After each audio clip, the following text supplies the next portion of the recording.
How can something as beautiful as this be dying? A plague is ruining the land, but the tree of life still stands. Question is, for how long? End is coming to the new world. The tribes stand divided, in need of someone strong in... Welcome to Biomutant.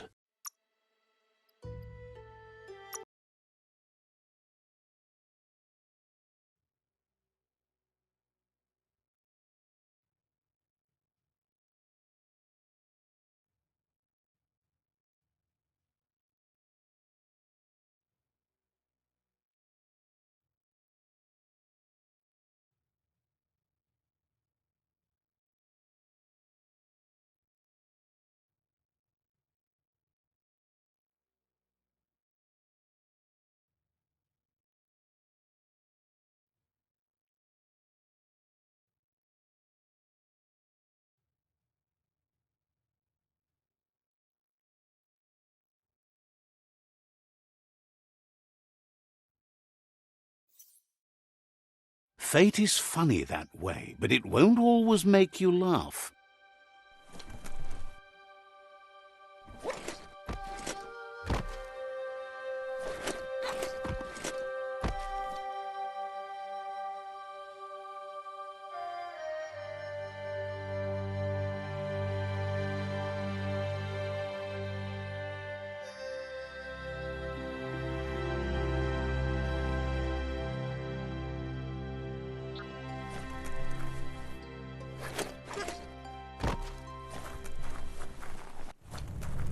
There's short of breath and death to this zone. Better take care. He who half breathes, half lives.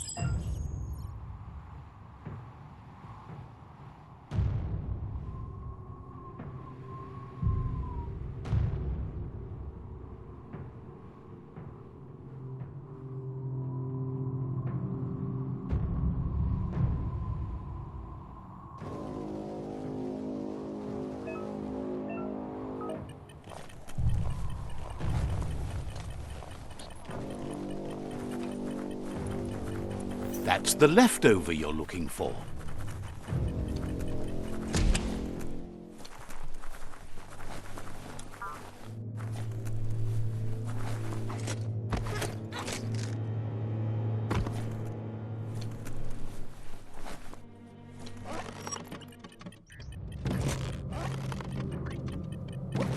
Balance is the key.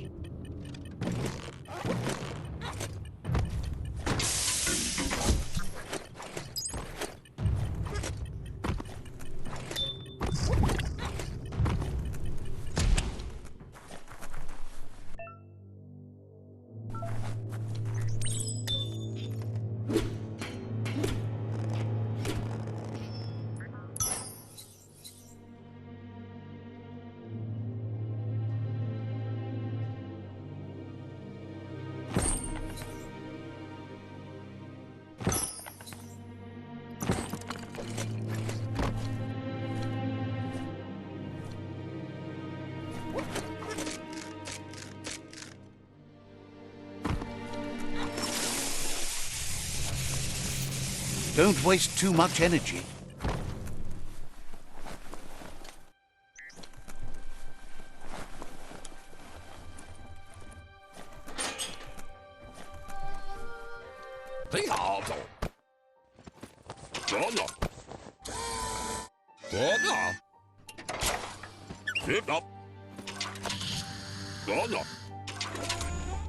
He says that's enough to get the Mkton functional. You'll have an engine, a fuel soaker, a gun and a gathering net, but no armor, nor enough oxygen supply. He made a suction device so the Mkton can use the black tar as an instant refuel. You can also use it to clear oily goo puddles, so you can pass and access hard-to-get-to areas. He's been working on another project for the Mkton, a cannon, but it needs ammunition, and by that he means the scripts. He says if they're trained right, they'll turn into a distraction for the jumbo puff. The best way to find scripts is to go talk to Moog. He knows the ins and outs of every breathing thing left alive after the apocalypse. Unfortunately, this means you'll have to venture farther out into the dead zone than Moog's camp on the steep depot. Once you find Moog, he'll be able to give you directions to where you'll find Scripps. Gizmo thinks he's a little peculiar, but very knowledgeable. He has the ins and outs of all monster and creature whereabouts.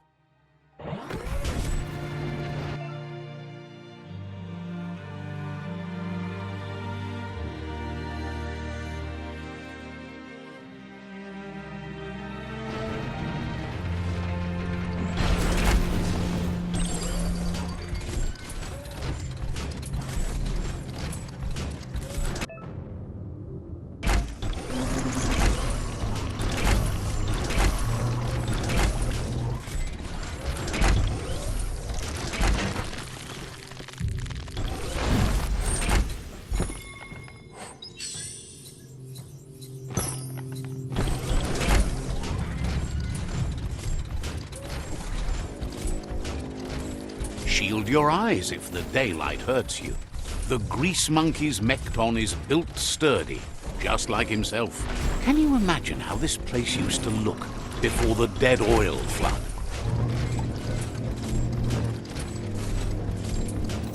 Might want to hold your breath before you head any further. You're about to witness the breathtaking vistas of what's known as the Dead Zone.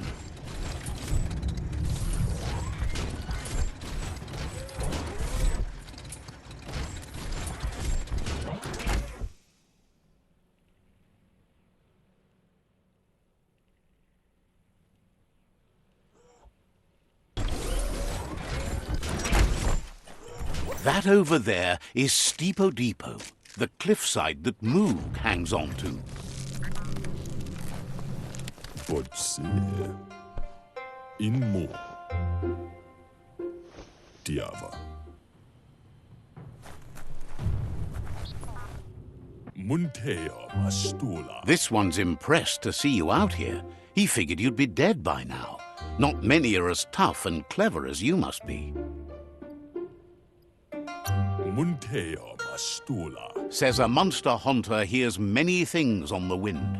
Moog says that all your power doesn't do you a bit of good if you're not willing to pull the trigger when the time comes. Papa Zulu. Out there with the monsters, it's kill or be killed. Which will it be for you? Vedse Nyava. You might have a steady aim, but you need to be sure that you pick your targets with care. It's hard to make those life or death decisions for others, but someone's got to do it. Segaya Lama Yaba. When it comes to monsters, he mostly picks who dies. Badam Wakumo Nash Vaya. Worries that when the world dies, there won't be any monsters left. What will he shoot then? Jira Vabasco. Gets why you're thinning the herd so hard, but he wishes you'd leave some monsters for everybody else. Badam Wakumo Nash Vaya. Approves of you working with the Jagni. They have the hunting spirits of a flock of hawks.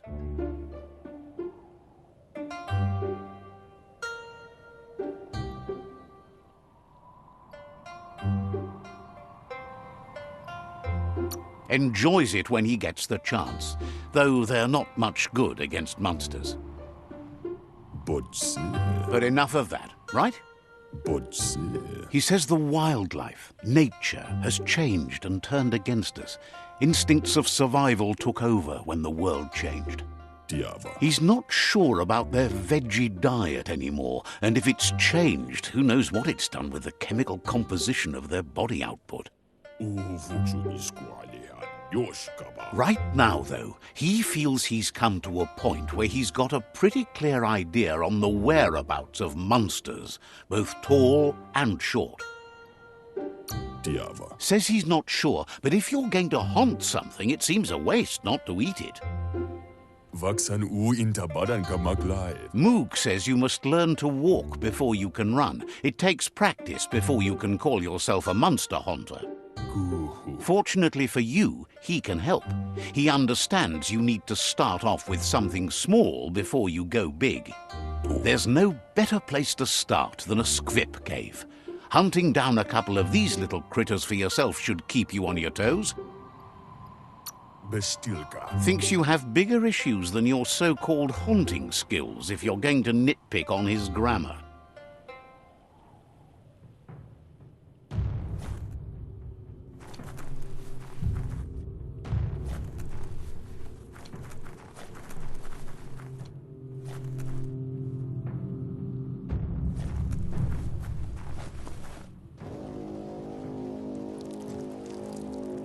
Let's see.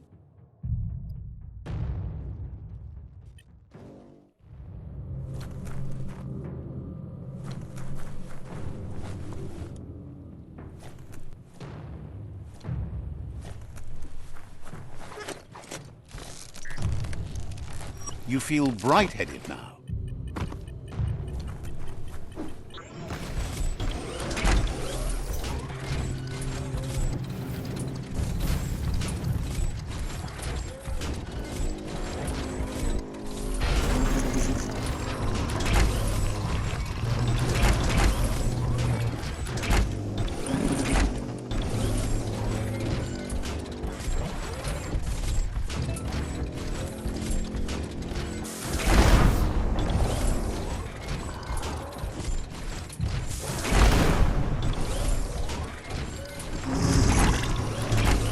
Wait, it's the squip hole-up. Place is just filled with critters.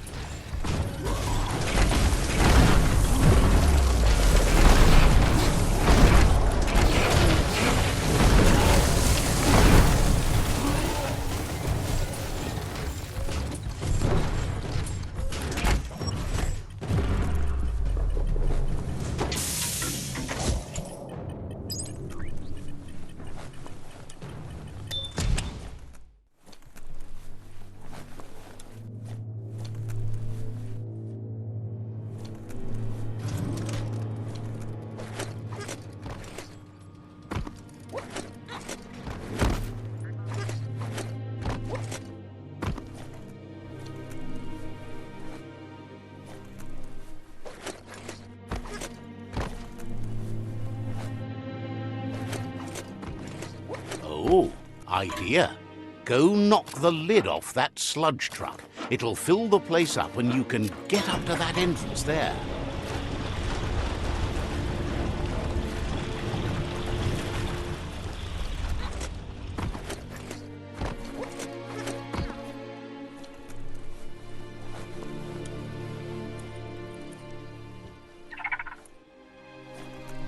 You need to line up the switches so they match.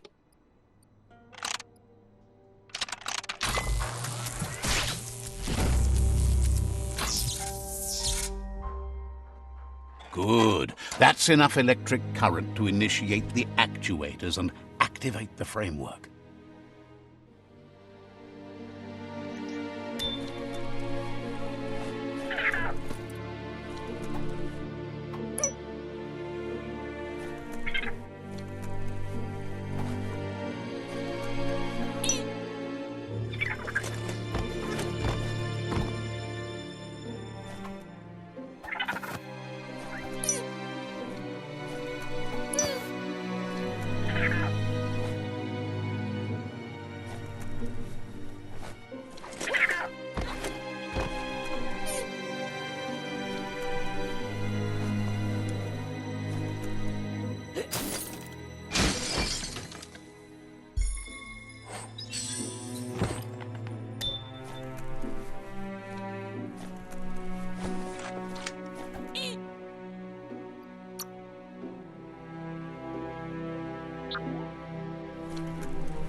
Scrapalicious.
An artist's blade.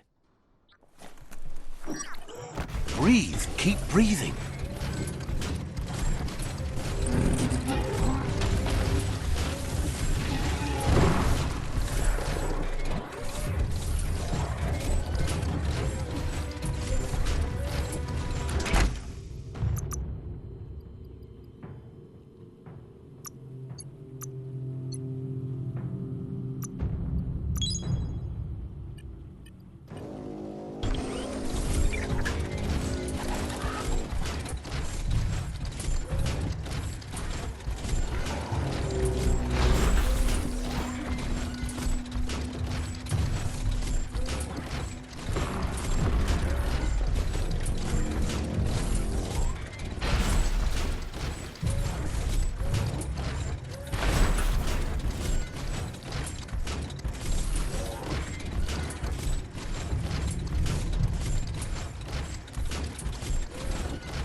Stand up on your own 2 feet.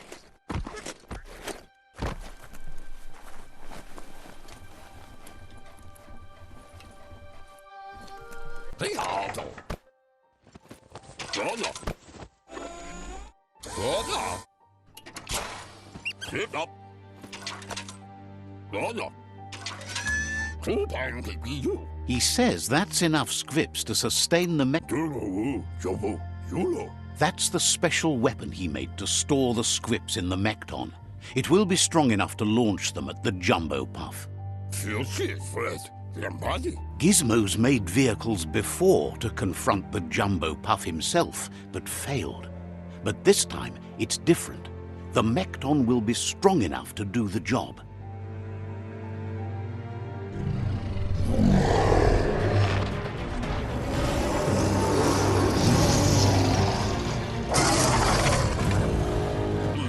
It's time to put a stop to the World Eater now, otherwise he fears the damage it's caused to the tree already will be too much to handle.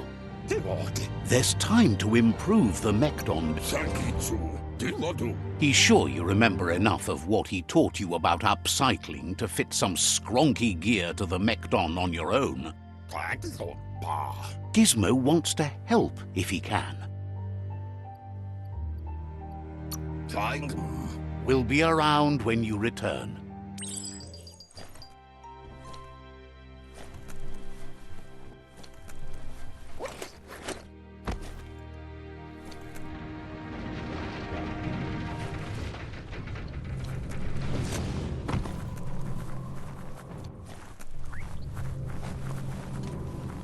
Someone has to end this plague before it's too late.